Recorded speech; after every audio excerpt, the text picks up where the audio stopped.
Show. Bora lá.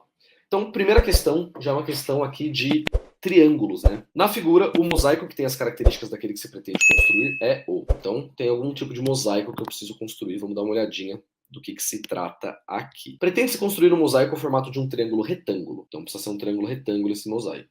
Dispondo-se de 3 peças. Então, isso aqui já é importante. O mosaico como um todo tem que ser um triângulo retângulo. Dispondo-se de 3 peças, sendo 2 delas triângulos retângulos congruentes. Primeiro, o que é um triângulo congruente? Já vale fazer a revisãozinha. Triângulo congruente nada mais é que o triângulo que tem todos os lados e todos os ângulos iguais. Se tem todos os lados, logicamente vai ter todos os ângulos iguais também. Essa até é uma regra. Mas a ideia é que triângulos congruentes são triângulos que têm todos os lados iguais, e é um triângulo idêntico, ou seja, e um triângulo retângulo é um que tem pelo menos um dos ângulos iguais a 90 graus. Então, são 2 conceitos importantes saber. E a terceira, um triângulo isósceles. O que é um triângulo isósceles? Triângulo isósceles é aquele que tem 2 lados iguais. Pelo menos 2 lados, né? Porque, teoricamente, você pode dizer que um triângulo que tem todos os lados iguais é isósceles também, mas além de isósceles, ele vai ser equilátero. Então, a ideia, basicamente, é um que tem dois lados iguais e outros 2 triângulos que sejam retângulos e que... Então, vamos organizar todas as condições. O mosaico como um todo tem que formar 90 graus. Então a gente já pode até eliminar, ó, esse mosaico aqui não forma 90 graus, né? Porque aqui tá 80, 25, 50 e 25. Aqui é a mesma coisa, né? Esse mosaico também não forma 90 graus. Então ele não bate essa primeira parte aqui. Todos os outros formam 90 graus, né? Beleza. Agora, a gente tem que procurar 2 triângulos retângulos congruentes. Então, ó, por exemplo, nessa daqui, tem 2 triângulos retângulos e eles são congruentes. Peraí, 90, 30, 60... 90, 30, 60. Não, eles não são congruentes, né? Não, ó.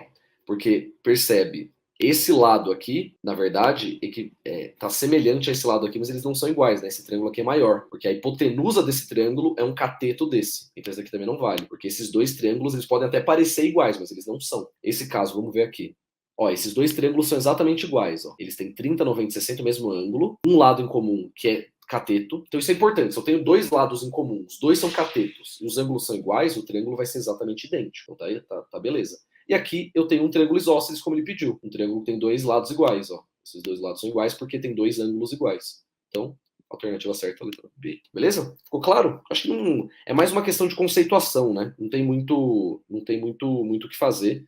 Não tem muito o que falar aqui, questão bastante tranquila. Opa, questão de probabilidade. Questão de probabilidade é sempre uma questão importante de você saber. Vamos ler então a questão, pensando aqui. Ó, é questão de probabilidade. Aqui já é um momento bom para você tomar uma decisão. Se você não é bom em uma probabilidade, você está acertando ali umas 30 questões, eu pularia essa questão.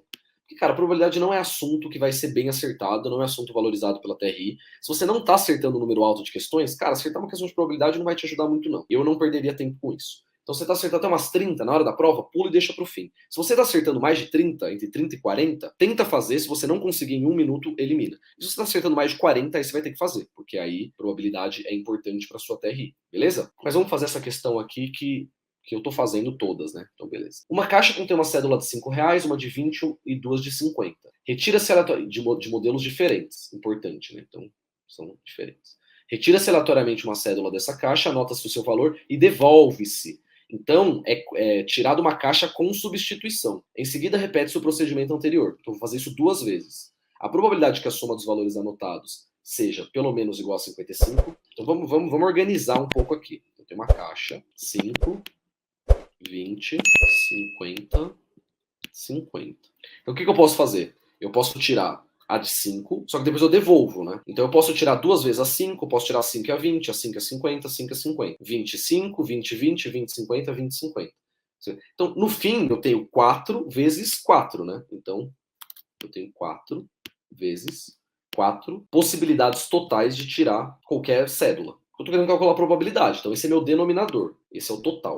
Só que ele quer casos específicos. Essa é uma conceituação bem legal da probabilidade. O que a probabilidade no fim é? Probabilidade de um evento acontecer. Nada mais é que número de eventos que acontece dividido pelo número de eventos possíveis. Então, nesse caso, o número de eventos possíveis é 16. E quanto número de eventos que acontecem o que eu quero? E o que eu quero? Eu quero que seja pelo menos igual a 55. Só que um macete bacana que existe é que isso daqui é a mesma coisa que 1 menos o número de eventos que eu não quero dividido por possíveis. Por que esse é um macete legal? Porque às vezes é mais fácil calcular o que eu não quero do que o que eu quero. Nesse caso, eu acho que meio que tanto faz calcular, mas vocês vão ver que às vezes tem questões que o contrário é muito melhor. Às vezes, quando eu faço um menos, eu consigo calcular, e se eu fizesse de outra forma, ficaria muito mais difícil. Nesse caso, eu acredito que não seja tão difícil, porque é literalmente, eu conto quantos eventos vão dar menos do que 55, porque ele quer que seja pelo menos igual, ou seja, ele quer que seja maior ou igual. Então, eu preciso de todos os eventos que sejam maiores ou iguais. Se a gente for notar, a gente tem uma nota de 5, de 20, de 50 e de 50. Se eu tirar 5 e 20, vai dar menos. Se eu tirar 5 e 5, vai dar menos. Se eu tirar 20 e 20, vai dar menos. Agora, qualquer outro cenário vai dar mais, né? 5, ou igual, 5 e 50, 5 e 50, 20 e 50, 20 e 50, 50 e 50. Qualquer coisa vai dar mais que 55. Então eu tenho, no fim das contas, 4 eventos, né? Que seria o 5, 5, 5, 20, 5, ou 25, né? E teria o 20 e 20. São 4 eventos. Em que isso não acontece. Então eu posso pensar que é 1 menos essa chance daqui. Ou eu posso fazer o contrário. Parece que o contrário tem muito mais possibilidade. Então, nesse caso, eu preferiria falar que a probabilidade de x vai ser igual a 1 menos, então, 4 eventos que eu não quero, dividido pelo total, que isso vai dar 12 sobre 16, né?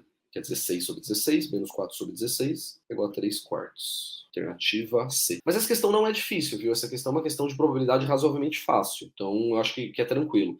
Daria para fazer do outro jeito também, só que teria muita possibilidade. Eu teria que contar todos os cenários em que dá pelo menos igual a 55, que seria 5, 50, 5, 50. 20, 50, 20, 50. 50, 50, 50, 50, 50, 50, 50, 50. Então eu teria que contar meio que todos os cenários que daria o contrário, que daria 12 sobre 16 direto já. Eu achei mais fácil fazer pelo menor, né? Os cenários que vão dar menos cenários. Esse 12, você tem que pensar que 1 é a mesma coisa que 16 sobre 16, né? Às vezes eu faço as contas muito rápido, o pessoal reclama. Eu tenho que ter esse hábito aí de montar as contas de uma forma mais devagar. Mas é que essas contas, assim... Porque no Enem você não pode perder tempo. Então essa é até uma dica que eu dou. Tenta economizar o máximo de conta. Quando eu já penso em 1 menos 4 sobre 16, eu já vou direto para 12 sobre 16, entendeu? Eu não faço essa transformação, porque daí você acaba perdendo tempo. Então tem que tentar acostumar um pouquinho, beleza? Essa é uma questão que era pra você gastar no máximo aí uns 2, 3 minutinhos. Não era pra gastar mais do que isso, não. Eu também não sei nem se eu faria na primeira passada. Seria uma questão talvez de segunda passada. Questão 138, questão foco no gráfico. Essa questão, para quem já é aluno do curso, para quem já acompanha aqui o canal há muito tempo, sabe que quando tem um gráfico assim, essa questão ela costuma ser fácil, mas costuma ter uma pegadinha. Então você tem que tomar muito cuidado com questão de gráfico. Questão de gráfico é questão que vai dar problema se você não prestar muita atenção. Eles fazem o gráfico de uma forma mal feita para que você tenha que interpretar e conseguir tirar um resultado. Eu até reclamo, como eu falei, eu sou analista de dados por profissão, né? Eu trabalho com isso. E, cara, os gráficos do Enem, na sua maioria, costumam ser muito mal feitos. Não são gráficos que eu nunca faria na minha vida profissional. Esse gráfico parece que não é um gráfico tão ruim, não. Até que tá um gráfico ok. Mas tem cada gráfico que aparece no Enem que são ridículos, né? Mas vamos ler aqui a questão. Ela é curta, eu vou ler sem ler o comando primeiro, já vou ler direto ela. Uma empresa registrou seu desempenho em determinado ano por meio do gráfico com dados mensais de total de vendas e despesas. Então a gente tem vendas, são 2 vendas, e a despesa é 6. O lucro mensal é obtido pela subtração entre o total de vendas e despesas, nessa ordem. Então o lucro mensal, já não gostei muito desse gráfico não, para ser bem honesto, agora que eu percebi o que ele significa. É um gráfico bem ruinzinho. O lucro mensal é obtido pela subtração das vendas menos despesas nessa ordem. Quais os 3 meses do ano que foram registrados os maiores lucros? Então vamos pensar em primeiro lugar. Tem lucros que estão negativos. Os negativos com certeza não vão ser. Então isso já tem que ficar muito claro.